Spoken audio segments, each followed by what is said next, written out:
안녕하세요. 백수를 부르는 심리학의 논두렁입니다.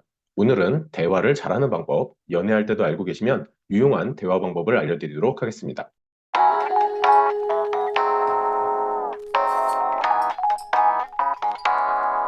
대화의 필요 요소는 두 가지가 있죠. 바로 말하는 것과 듣기. 어떤 사람들은 말을 듣는 사람이 있고 말을 하는 사람이 필요하다. 이렇게도 이야기를 합니다. 이 두 가지 요소와 관련해서요. 유용한 대화할 때 기억하시면 좋을 것 두 가지를 알려드리도록 하겠습니다. 하나는 바로 파스타라는 거고요. 하나는 네, 그래서요. 이 두 가지입니다. 먼저 이 파스타라는 건 뭐냐면요. 실상은 말하기와 관련된 내용이고요. 상대방은 독심술을 할 수가 없죠. 그런데 사람들은 상대방이 내가 말하지 않아도 당연히 알 거라고 얘기를 많이 합니다. 그리고 연애하는 커플들이 와서 많이 얘기하는 것 중에 하나가 아니 그걸 말로 해야 하나요? 그걸 딱 보고 모르나요? 이런 식의 얘기들을 많이 하십니다. 여러분들 상대방은 말하지 않으면 모릅니다. 그걸 기억하셔야 됩니다. 또 하나는 세부적으로 자세하게 이야기해야지만 나의 마음을 알 수 있다. 실상 이거와 관련해서 제가 파스타라는 용어를 쓰는 건데요. 세상 복잡하고 세상 다양한 음식 중에 하나가 파스타더라고요. 로제 소스도 있고 뭐 오일 파스타도 있고 등등 말로 할 수 없을 정도로 굉장히 다양한 파스타의 종류들이 있죠. 면에 따라서도 파스타 이름이 또 달라지기도 하고요.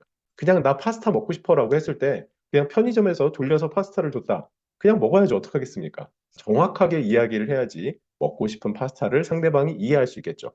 그런 것처럼요. 대화를 할 때는 굉장히 세부적이고 구체적으로 설명을 해야 됩니다. 이것까지 내가 말로 해야 할까? 상대방은 독심술할 수 없습니다. 그렇기 때문에 세부적이고 자세하게 이야기를 해야지만 알아들을 수가 있습니다. 그래서 말하지 않은 부분에 대해서 상대방이 모르고 실수를 할 때는 상대방 탓을 하실 게 아니라요. 내가 좀 더 자세하게 설명을 했어야 되는구나라고 생각을 하시면 좋을 것 같습니다. 말을 하실 때는 뭐가 중요해요? 구체적이고 자세하게 상대방은 나의 마음을 독심술을 할 수가 없어 라는 것을 기본적인 개념으로 생각하시고 이야기를 하셔야 됩니다. 그 다음으로는요. 네, 그래서요. 이 세 단어는요. 농담처럼 상담심리 대학원을 다니면서 배우는 세 가지의 단어다라고도 이야기를 합니다. 이것은 듣기와 관련이 되어 있는 거고요. 네, 그래서요. 이 세 단어만 반복을 하셔라. 이것의 의미는요. 상대방의 말을 끊지 말고요. 끝까지 들어야 된다는 거예요. 상대방의 마음을 알기 위해서는요. 말하는 걸 잘 들어봐야겠죠. 그래서 이런 얘기를 하는 친구들이 있더라고요. 저 세 단어를 반복했더니 애인과의 관계는 좋아졌다는 거예요. 그런데 당최 무슨 얘기를 하는지 모르겠대요. 그런데도 끊지 말고 끝까지 들어야 되네요. 그래서 뭐라고 제가 얘기를 했냐면요. 외국어도 반복해서 듣다 보면은 들려. 네. 무슨 말인지 이해가 안 돼도요. 반복적으로 듣다 보면 이해를 하게 됩니다. 그래서 반복해야 될 세 단어가 뭐라고요?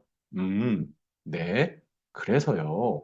이 세 단어를 통해서 상대방이 그 부분에 대해서 좀 더 깊이, 좀 더 자세하게 이야기를 할 수 있도록 해주는 게 중요한 겁니다. 대화를 잘하기 위해서 기억해야 될 마법의 단어 두 가지라고 그래서 이야기를 합니다. 듣기와 관련되는 것 하나, 말하기와 관련되는 것 하나가 있죠. 그래서 듣기는 네, 그래서요. 이 세 단어를 반복하시면 되는 거고요. 말하기와 관련되는 건 파스타입니다. 이 두 가지 단어 잘 기억하세요. 파스타, 음, 네, 그래서요. 이것만 기억을 하신다고 해도 여러분들이 대화를 하실 때 어떻게 대화를 해야 효과적인 대화를 할 수 있을지는 아실 겁니다. 지금까지 백수를 부르는 심리학의 논두렁이었습니다. 감사합니다.